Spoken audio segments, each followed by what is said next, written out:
రాష్ట్ర తలసరి ఆదాయం గణనీయంగా పెరిగింది. 2025-26 ఆర్థిక సంవత్సరంలో ప్రస్తుత ధరల ప్రకారం రాష్ట్ర తలసరి ఆదాయం 4,18,931 రూపాయలు కాగా వృద్ధి రేటు 10.2%. దేశ తలసరి ఆదాయం 2,19,575 రూపాయలు కాగా వృద్ధి రేటు కేవలం 6.9%.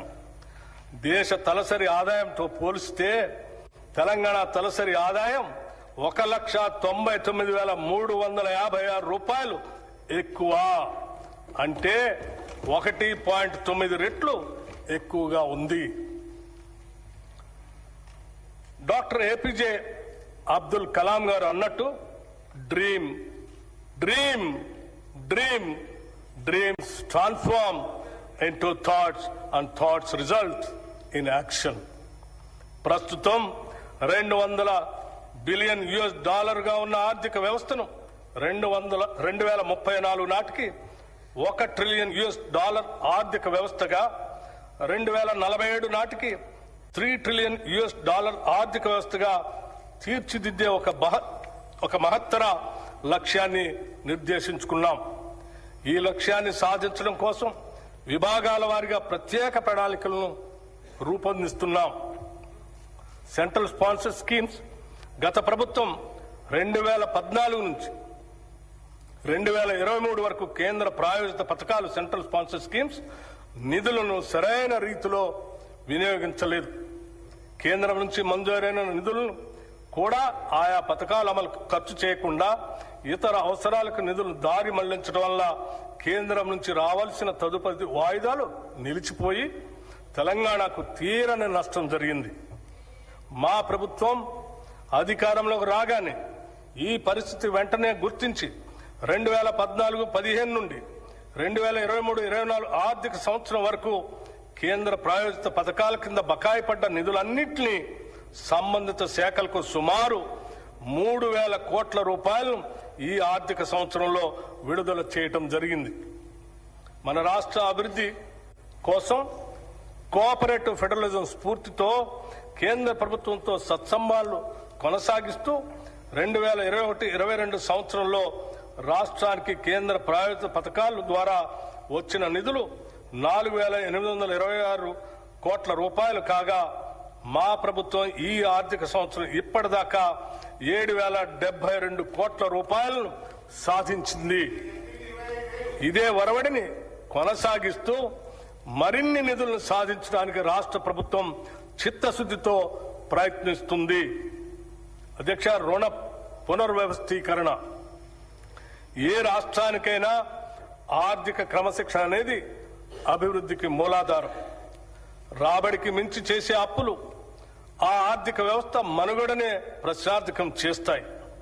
గత ప్రభుత్వ హయాంలో పరిమితులకు మించి చేసిన అప్పుల కారణంగా రాష్ట్ర ఆర్థిక వ్యవస్థపై తీవ్ర భారం పడింది.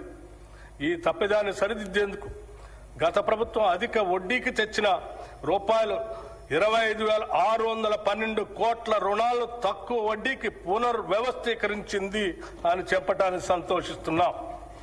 అంతేకాకుండా రుణ చెల్లింపుల వ్యవధిని పెంచి అసలు చెల్లించాల్సిన కాలాన్ని 20 నుంచి 39 సంవత్సరాలకి పొడిగించింది. ఈ రుణ పునర్వ్యవస్థీకరణ ద్వారా 2025-26 నుండి 2031-32 దాకా చెల్లించాల్సిన 34,058 కోట్ల రూపాయల నుంచి 11,915 కోట్లకు తగ్గింది. దీని ద్వారా రాష్ట్రానికి 22,142 కోట్ల రూపాయలు క్యాష్ అవుట్ఫ్లో తగ్గి నగదు వెసులుబాటు కలిగింది. గతంలో టీయూఎఫ్ఐడిసి సంస్థ 10.2% వడ్డీతో తీసుకున్న 172.02 కోట్లు, తెలంగాణ రోడ్డు డెవలప్మెంట్ కార్పొరేషన్ 9.7% వడ్డీతో తీసుకున్న 2,204.06 కోట్ల రూపాయల రుణాలను 8.6% వడ్డీకి రీస్ట్రక్చర్ చేసుకున్నాం.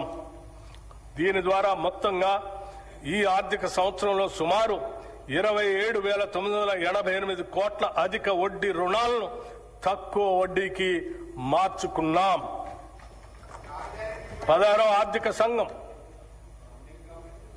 కేంద్రానికి పన్నుల రూపంలో మనం ఏటా వేల కోట్ల రూపాయల ఆదాయం సమకూరుస్తుంటే తిరిగి కేంద్ర పన్నుల పంపకాల ద్వారా మనకు ఇస్తున్నది మనం కట్టే ప్రతి రూపాయలో సగటున 42 పైసలే.